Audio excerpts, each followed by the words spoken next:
descendant of Muhammad. He will be an unparalleled, unequaled leader. He will come out of a crisis of turmoil. He will take control of the world. He will establish a new world order. He will destroy all who resist him. He will invade many nations. He will make a 7-year peace treaty with the Jews. He will conquer Israel and massacre the Jews. He will establish Islamic world headquarters at Jerusalem. He will rule for 7 years, establish Islam as the only religion. He will come on a white horse with supernatural power. He will be loved by all people on earth. So Jesus will return. Yes, Muslims believe that Jesus will come again. They believe in the return of Jesus. Not the true Jesus. The Jesus of Islam, not God, didn't die, didn't rise, didn't provide a sacrifice for sin, but he does return.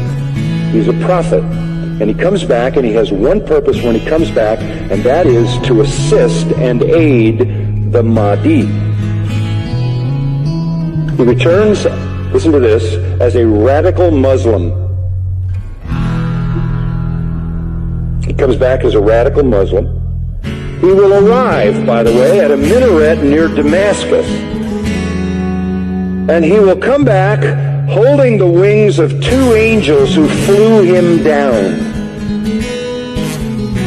to meet the gathering army of the Mahdi. In the east, the army of the black flag. Jesus, when he comes back, will pray to the Mahdi, who is greater than he. He will acknowledge the Mahdi as his Lord. He will make a pilgrimage to Mecca. He will worship Allah, and thus he will lead all Christians who will follow him to reject their notion of Jesus and accept the real Jesus, who is nothing but a prophet and a man. He will establish worldwide Sharia law.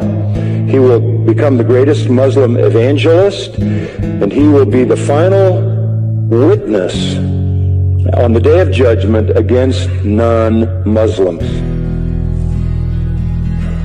Christians everywhere will affirm that they were wrong, that the gospel is wrong, the New Testament is wrong. He didn't die. He didn't rise. He isn't God. He isn't the Son of God. He himself will come back and point out how wrong we've been. He will correct all misinterpretations and all misrepresentations. Let me quote what their literature says. He will shatter crosses.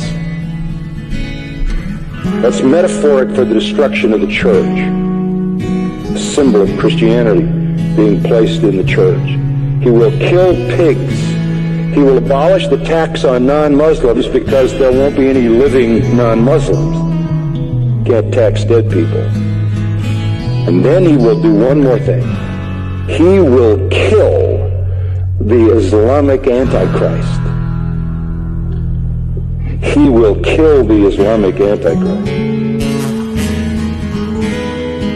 Then he will die and be buried by Muhammad, but not until he has destroyed Christianity by revealing who he really is. One of their writings says he espouses the cause of the Mahdi. He is the Mahdi's executioner. He is the Mahdi's enforcer. He is the Mahdi's prophet. And it is he who kills the Antichrist. That leads me to the third person. The Antichrist will show up. The Muslims call him Dajjal. He is the great deceiver. He comes to earth on a mule, and he's blind in one eye. He is an infidel. He is a false miracle worker. This Antichrist, this Islamic Antichrist. But you know who he claims to be? He claims to be Jesus, the Son of God. He claims to be deity. He will attempt to stop the Mahdi and the true Jesus, but the true Jesus will slaughter him. This is their view of the true Christ. Our Jesus is their Antichrist. Our Antichrist is their Redeemer.